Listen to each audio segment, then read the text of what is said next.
News 18 update में आपका स्वागत है। मैं हूं आपके साथ में नुपुर जारोजन। चलिए सबसे पहले देखते हैं खबरें फटाफट। भारतीय जनता पार्टी के अध्यक्ष अमित शाह की रैली के लिए दिल्ली के रामलीला मैदान में 5000 किलो खिचड़ी पकाई जा रही है। रैली में भाग लेने आए कार्यकर्ताओं के बीच ही खिचड़ी बांटी जाएगी। इसे समरसता खिचड़ी का नाम दिया गया है। दादरा और नागर हवेली में बीजेपी अध्यक्ष अमित शाह ने जनता को संबोधित किया। इस मौके पर उन्होंने सोनिया गांधी के साथ ही कांग्रेस राहुल गांधी पर निशाना साधा। साथ ही उन्होंने मोदी सरकार की तारीफ भी की।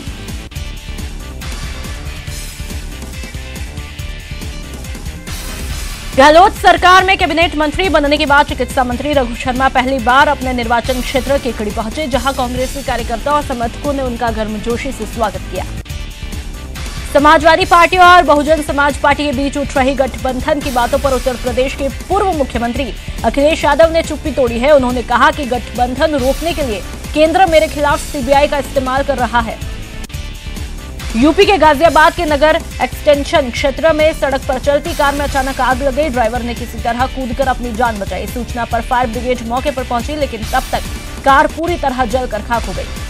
जम्मू कश्मीर में बर्फबारी के चलते जनजीवन पर काफी असर पड़ा है। बेहिसाब बर्फबारी से कश्मीर घाटी में लोगों की जिंदगी जम गई। कश्मीर के कई इलाकों में तापमान माइनस में पहुंच गया है। पेड़ों पर भी बर्फ की मोटी चादर बिछी है।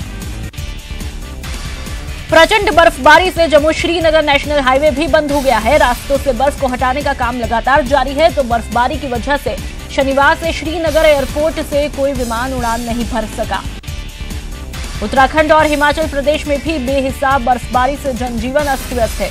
दोनों राज्यों में जबरदस्त बर्फबारी ने जिंदगी की रफ्तार पर ब्रेक लगा दी है। कई इलाकों में न्यूनतम तापमान -10 डिग्री तक पहुंच गया है। चूरू के सरदार शहर में भी सर्दी का सितम जारी है। पूरा जनजीवन अस्त व्यस्त हो गया है। लोगों को कोहरा होने की वजह से गाड़ी चलाने में खासी दिक्कत का सामना करना पड़ रहा है। तीर्थ नगरी पुष्कर में भी सर्दी का सितम जारी है। पूरा शहर कोहरे के आगोश में है। कड़ाके की ठंड और कोहरे से आम जनजीवन प्रभावित हुआ है। पाली में अचानक बदले मौसम ने ठंड को और बढ़ा दिया है। तापमान करीब 3 डिग्री तक पहुंच गया, जिसकी वजह से लोगों को खासी परेशानियों का सामना करना पड़ रहा है। प्रदेश में स्वाइन फ्लू का कहर जारी है। अब तक 5 मौतें स्वाइन फ्लू से हुई है। वहीं 47 नए स्वाइन फ्लू पॉजिटिव के केस सामने आए हैं, जिसके बाद कुल आंकड़ा 167 के आसपास पहुंच गया है। जयपुर एयरपोर्ट पर डीआरआई ने बड़ी कार्रवाई करते हुए 3 किलो सोना पकड़ा है। डीआरआई और सीजीएसटी की टीम ने यात्रियों को अराइवल गेट के पास धर दबोचा। सीकर शहर में बढ़ती चोरी की घटनाओं ने नागरिकों के साथ ही पुलिस की भी नींद उड़ाकर रख दी है। खाजूवाला में खेत में बनी ढाणी में अचानक आग लगने से लाखों रुपए का सामान जलकर राख हुआ है।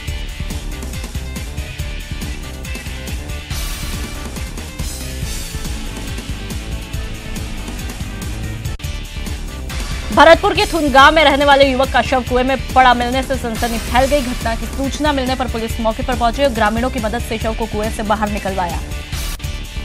अलवर के टपुकड़ा थाना क्षेत्र में कुछ बदमाशों ने दिल्ली से अलवर लौट रही कार पर हमला किया, जिससे उनकी कार के आगे का शीशा चटक गया और गाड़ी चालक की सूझबूझ के कारण कार का संतुलन नहीं बिगड़ा।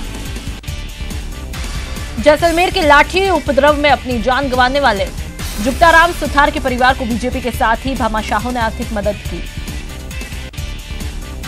8 और 9 जनवरी को बैंकों में फिर से हड़ताल रहेगी। ऑल इंडिया बैंक कर्मचारी संघ और बैंक कर्मचारी फेडरेशन ऑफ इंडिया ने 2 दिन के हड़ताल का आह्वान किया है। 10 केंद्रीय श्रमिक संगठनों ने इस 2 दिन के हड़ताल का समर्थन कर रहे हैं। फॉलो ऑन देने के साथ ही टीम इंडिया ने सिडनी टेस्ट में कंगारू का पिछले 31 साल का गुरूर तोड़ दिया है। यह पहला मौका है जब ऑस्ट्रेलिया को किसी टीम ने उन्हीं के घर में फॉलो ऑन खेलने को मजबूर किया हो। अबू धाबी में फुटबॉल का महाकुंभ आगाज होने जा रहा है। एएफसी एशियन कप में आज थाईलैंड से भारत भिड़ेगा।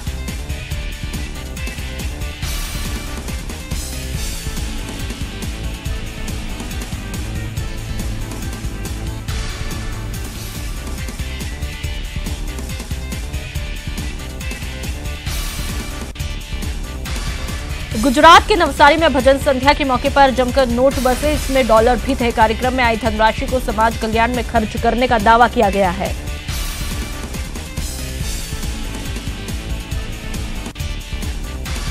और अब खबरें विस्तार से। दिल्ली के रामलीला मैदान में बीजेपी ने आज भीम महासंगम विजय संकल्प 2019 का आयोजन किया है।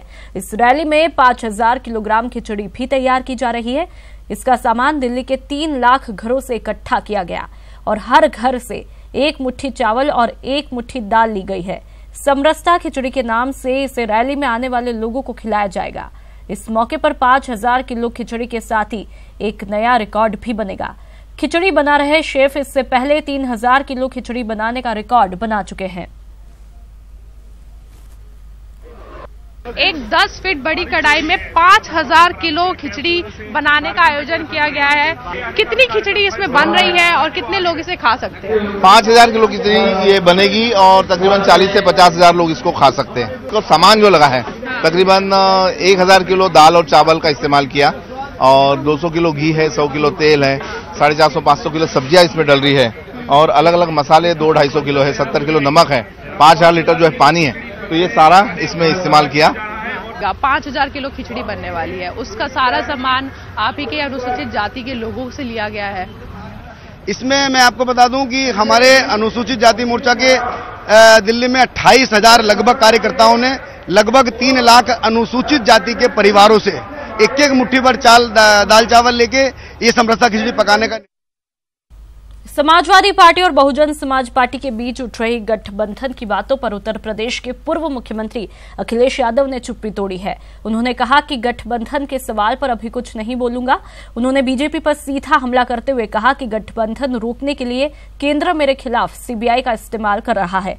समाजवादी पार्टी के राष्ट्रीय अध्यक्ष अखिलेश यादव ने कहा कि उत्तर प्रदेश में बीजेपी विरोधी किसी भी प्रकार का गठबंधन न हो पाए, इसलिए केंद्र की मोदी सरकार मुझ पर सीबीआई द्वारा छापेमारी करवा रही है। देखिए, जहां तक सीबीआई है और जहां तक पॉलिटिकल पार्टी है, समाजवादी पार्टी इस कोशिश में है कि ज्यादा से ज्यादा लोकसभा जीते। हो सकता है सीबीआई इस कोशिश में हो या सरकार जो चलाती है सीबीआई वो कोशिश में हो। हमारे पास क्या है? हम गठबंधन कर सकते हैं, जनता के बीच जा सकते हैं और जिन्हें रोकना है उनके पास क्या है? उनके पास सीबीआई है। पहाड़ों पर बर्फबारी का असर मैदान पर भी दिख रहा है। कश्मीर की बर्फबारी से दिल्ली, राजस्थान, पंजाब समेत पूरे उत्तर और मध्य भारत में सर्दी ने अपना रौद्र रूप धारण किया है। पहाड़ों पर बारिश और मैदान में सर्द हवा से आधे से ज्यादा हिंदुस्तान कांप रहा है। दिल्ली में बारिश, पहाड़ पर बर्फ भारी। बर्फ बने पहाड़, मैदान में सर्दी बेशुमार।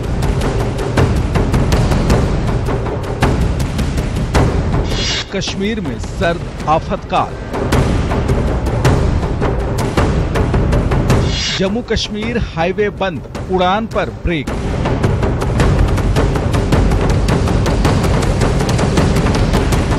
सड़क पर 1.5 फीट मोटी बर्फ की चादर।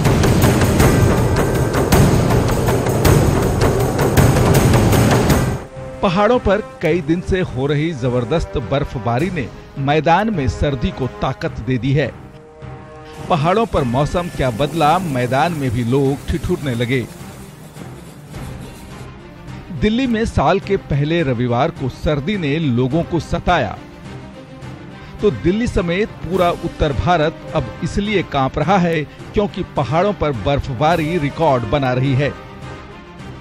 श्रीनगर में तापमान -4 डिग्री सेल्सियस से नीचे दर्ज किया गया। गुलमर्ग घाटी में सबसे कम तापमान -10 डिग्री है। लेह में पारा 0 से 14.5 डिग्री सेल्सियस से नीचे तक पहुंच चुका है, तो करगिल में तापमान 0 से 18.6 डिग्री नीचे है। वहीं अनंतनाग, कुलगाम, बड़गाम और लेह में हिमस्खलन की चेतावनी जारी की गई है। प्रभावित इलाकों में लोगों को सतर्क रहने को कहा गया है, तो प्रशासन को भी अलर्ट पर रखा गया है। ये हाल चंद इलाकों के नहीं हैं, पूरी कश्मीर घाटी बर्फ की चादर में लिपटी पड़ी है। सड़कों पर 1.5 फीट तक की बर्फ की चादर जमी हुई है। हालांकि कामकाज के कारण सड़कों पर आवाजाही भी हो रही है, तो कई जगह पर पर्यटक कुदरत के इस नजारे का आनंद लेते भी दिख रहे हैं। घाटी में शायद ही कोई ऐसी जगह बची हो जहां बर्फ ने अपना कब्जा ना जमाया हो। सड़कों से लेकर घरों की छत तक पर सिर्फ बर्फ ही बर्फ नजर आ रही है। हमारे लिए बहुत अच्छी, आगे फसल के लिए अच्छी, ज्यादा सबसे अच्छा पानी के लिए, फसल के लिए। रोड की तरफ थोड़ी हमें प्रॉब्लम पड़ती है, बाहर के लोग नहीं आते हैं, लोकल लोग चलते रहते हैं, ऐसी बात नहीं, बर्फ में एंजॉय। कई लोगों के लिए बर्फबारी अच्छी है, लेकिन इसका सबसे ज्यादा असर यातायात पर दिख रहा है। श्रीनगर एयरपोर्ट पर उड़ान बंद है तो हाईवे पर आना जाना मुश्किल। जम्मू जाना है, कल 5 बजे से यहाँ रुका हूँ कि यानी कि यहाँ पर बर्फबारी हो रही है, तो बहुत तादाद से गाड़ियाँ यहाँ पर फंसी हुई है, तो बर्फ ज्यादा पड़ गई, तो यहाँ पर कुछ खाना पीने का थोड़ा मुश्किल हो रहा है। और हम राजस्थान से हैं और हमको राजस्थान जाना है जम्मू के रास्ते होके, परंतु हाईवे 2-3 दिन से बंद है और इधर बहुत बर्फबारी चल रही है और हमारे बहुत कठिनाइयां हैं। इधर न तो बाथरूम की सुविधा है, न पानी की सुविधा है, न खाने पीने की सुविधा है। हाईवे पर बर्फ को हटाने का काम जारी है, लेकिन हजारों की संख्या में फंसे ट्रकों के यहाँ वहाँ खड़े हो जाने से धीरे धीरे जरूरी सामान की घाटी में किल्लत बढ़ने लगी है। मोटे तौर पर कश्मीर घाटी का संपर्क देश के बाकी हिस्से से कट सा गया है। कश्मीर में अभी भी कई दिन तक ऐसे हालात की चेतावनी जारी की गई है, तो हिमाचल में भी भारी बर्फबारी का अलर्ट जारी हुआ है। उत्तराखंड के पहाड़ भी बर्फ का अटैक झेल रहे हैं, तो राजस्थान, पंजाब और हरियाणा में भी ठंड का प्रकोप है। राजधानी दिल्ली में बारिश के बाद सर्दी का सितम और बढ़ गया है। ठंडक तो बढ़ गया बहुत ज्यादा, लोग चाय पी करके थोड़ी तसल्ली ले करके किस तरह रह रहे हैं। बहरहाल मौसम विभाग के मुताबिक हिमाचल समेत कई ऊंचाई वाले इलाकों में बर्फबारी जारी रह सकती है। वहीं वेस्टर्न डिस्टरबेंस के कारण भी मैदानों में सर्दी का टॉर्चर जारी रहेगा, यानी अगले कुछ दिन न सिर्फ पहाड़ों के लिए बल्कि पूरे उत्तर भारत के लिए काफी सर्द रहने वाले हैं। Bureau report, news 18 network. बचपन में आपने स्लेट पर ABCD, क ख ग या फिर अलिफ बे ते से तो जरूर पढ़ा लिखा होगा, लेकिन अब डिजिटल जमाने में गुजरे जमाने की बात हो गई है। इससे जुड़े रोजगार पर भी बुरा असर पड़ा है। क्यों, देखिए रिपोर्ट में।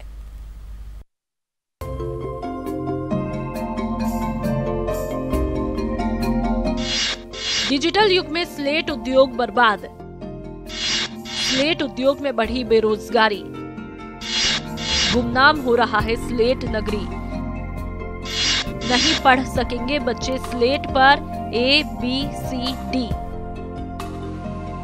जी हां, सही सुना आपने, अब बच्चे स्लेट पर ABCD, क ख ग या फिर अलिफ बे ते से नहीं लिख पढ़ सकेंगे, क्योंकि स्लेट अब गुमनामी के अंधेरों में विलुप्त होता जा रहा है और इसकी जगह कंप्यूटर, स्मार्टफोन और लैपटॉप ने ले ली है। लिहाजा इसकी मांग अब दिन ब दिन खत्म होती जा रही है, जिसकी वजह से इसका सीधा असर स्लेट नगरी हिंडौन पर पड़ा है। स्लेट उद्योग जहां पूरी तरह से ठप हो गया है और इससे जुड़े लोग जिनका गुजर बसर इसी पर आधारित था, अब 2 वक्त की रोटी का भी इंतजाम नहीं कर पा रहे हैं। ये सर, ये बच्चों के लिए तो काफ़ी अच्छी चीज़ है। बच्चे का स्टार्टिंग भविष्य यहीं से स्टार्ट होता है। स्लेट है ये स्लेट है, ये स्लेट से ही बच्चा ए से लेकर और जो भी देश विदेश तक आदमी पहुंचता है वो इसी स्लेट की वजह से पहुंचता है। आज हालत यह है कि मजदूर के पास काम नहीं है। पहले इसकी डिमांड बहुत थी, आज कोई डिमांड नहीं है। लगभग 5-7 हज़ार से ज़्यादा प्लान कर सके इस काम को छोड़ के, बाकी अब 4-5 हज़ार मजदूर हो सकता है वो भी धीरे धीरे इस काम को छोड़ने की कगार पर है। अब ये भी जान लीजिए कि आखिर करौली जिले का हिंडौन सिटी स्लेट नगरी के नाम से क्यों जाना जाता है और इसका सबसे ज्यादा असर इस पर क्यों पड़ा है। हिंडौन में है स्लेट बनाने की सबसे ज्यादा फैक्ट्री। देश के साथ विदेशों में स्लेट की होती थी सप्लाई। देश में 60% सप्लाई हिंडौन से होती थी। 10 साल पहले टर्नओवर 75 करोड़ से ऊपर था। अब 25% से भी नीचे जा चुका है टर्नओवर। स्लेट मजदूर दूसरे धंधे करने पर मजबूर। हिंडौन में पहले थी 25 स्लेट फैक्ट्रियां। अब हिंडौन में 10 स्लेट फैक्ट्रियां मौजूद। स्लेट में बहुत अच्छी पहचान रखता था, स्लेट का और पत्थर का बिजनेस था। यहाँ पे रीगो में, हिंडौन में काफ़ी अच्छा बिजनेस था, मजदूरों को रोजगार मिल रहा था। अब धीरे धीरे रोजगार खत्म होता जा रहा है। पहले गवर्नमेंट सप्लाई इतनी चलती थी, आजकल गवर्नमेंट सप्लाई गवर्नमेंट ने बंद कर दिए हैं। बहुत बेरोजगारी बढ़ी है, काफ़ी मजदूर धीरे धीरे क्या है काम के अभाव में दूसरी जगह पलायन करने लग गए। यही नहीं, रही सही कसर आंध्र प्रदेश से सप्लाई होने वाली चाइनो प्रोडक्ट ने पूरी कर दी। यहाँ केमिकल के जरिए चाइनो प्रोडक्ट के साथ में सस्ती स्लेट सप्लाई कर रहे हैं, जिसकी वजह से महाराष्ट्र, कर्नाटक, तमिलनाडु, केरल, ओडिशा समेत तमाम राज्यों ने स्लेट मंगाना बंद कर दिया है। जाहिर है बाजार में अब कंपटीशन भी बढ़ गया है।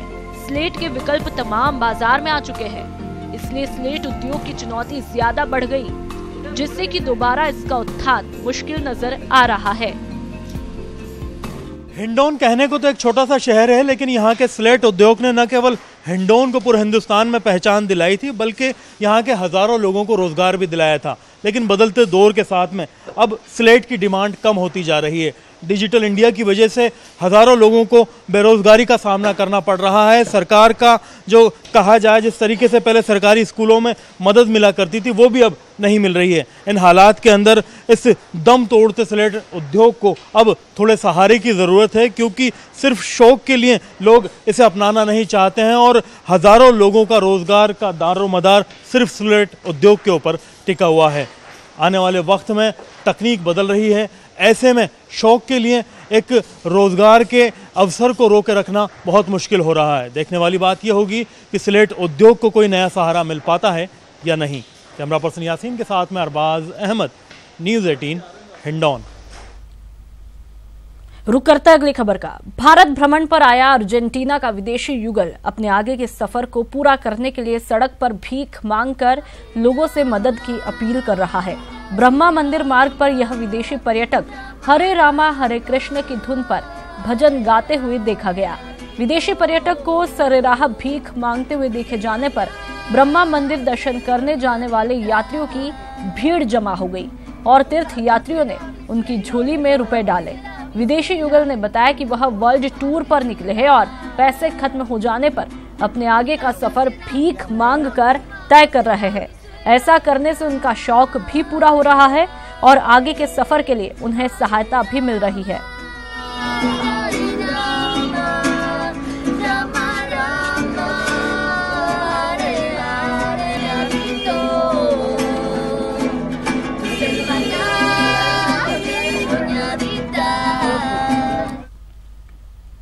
स्वभाव से एक दूसरे के जानी दुश्मनों की दोस्ती का एक वीडियो वायरल हो रहा है। इसमें अजगर की पीठ पर कई सारे मेंढक बैठे हुए हैं और सांप की सवारी का मजा ले रहे हैं। वीडियो ऑस्ट्रेलिया का है, जहां पर कुन्नुनुर्रा तूफान ने तबाही मचाई है। बाढ़ से बचने के लिए पानी में फंसे मेंढकों ने एक अजगर की पीठ का सहारा लिया। मजेदार बात यह रही कि अजगर ने भी पूरी दोस्ती निभाई और मेंढकों को सुरक्षित स्थान पर पहुंचा दिया। और ये वीडियो भी आप साफ तौर पर अपनी टीवी स्क्रीन पर देख सकते हैं। तूफान की वजह से किस तरह मेंढक अजगर पर सवार हो जाते हैं, इस वीडियो में साफ तौर पर देखा जा सकता है।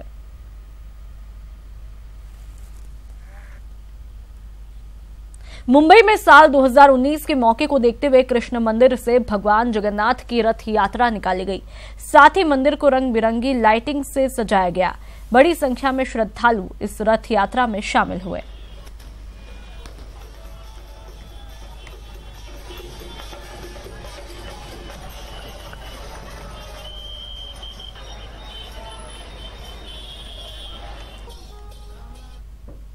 गुजरात के नवसारी में नोटों की बारिश हुई। गड्डी की गड्डी नोट बरसे, इतने नोट बरसे कि बाल्टियों में भरने पड़े। नवसारी में नोटों की बारिश, गड्डी गड्डी डॉलर बरसे, बाल्टी भर भर नोट डॉलर।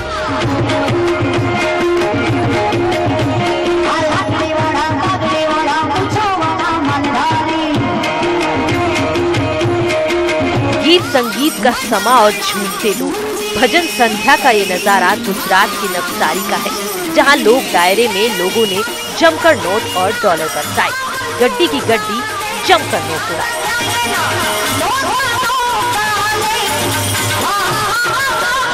लोक दायरे में लोकगीतों और गायन शैली के लाखों लोग दीवाने हैं और उनका दीवानापन इस लोक दायरे में भी दिखा। मंच पर आकर लोगों ने जमकर अपनी जेब खाली कर दी और सारा पैसा कलाकारों पर न्यौछावर कर दिया।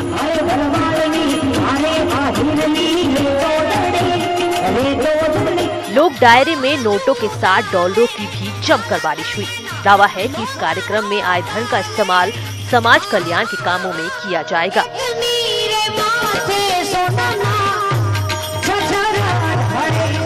लोक दायरा एक तरह का सामाजिक कार्यक्रम होता है, जहां लोगों के परिवार और उनके हित से जुड़े संदेश लोकगीतों के माध्यम से पहुंचाए जाते हैं। इसे अब कीर्तन और भजन संध्या की तर्ज पर बड़े लेवल पर किया जाने लगा है। खासकर गुजरात में पारंपरिक रूप से इसका आयोजन होता है और इन कार्यक्रमों में नोटों की बारिश आम बात है। Bureau report, news 18।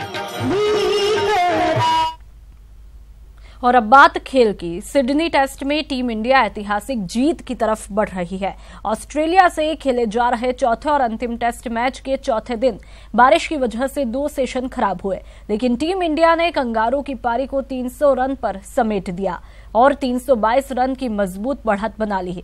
Follow on खेल रहे कंगारू के लिए ये बड़ी चुनौती है। वहीं टीम इंडिया के सामने भी सीरीज जीतने के लिए ऑस्ट्रेलिया को ऑल आउट करने की चुनौती है।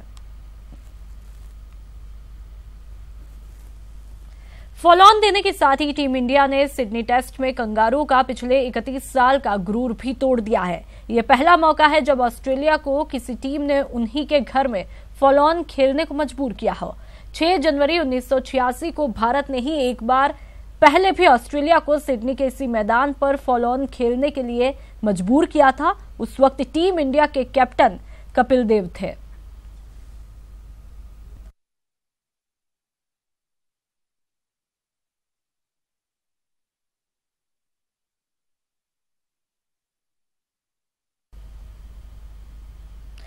सिडनी टेस्ट में भारत के 622 रन का पीछा कर रही ऑस्ट्रेलिया की पूरी टीम 300 पर आउट हो गई। रविवार को खेल के चौथे दिन ऑस्ट्रेलिया पहली पारी में सिर्फ 64 रन ही जोड़ पाई और पैट कमिंस ने 25 और पीटर हैंड्सकॉम्ब 37 रन का योगदान उन्होंने दिया।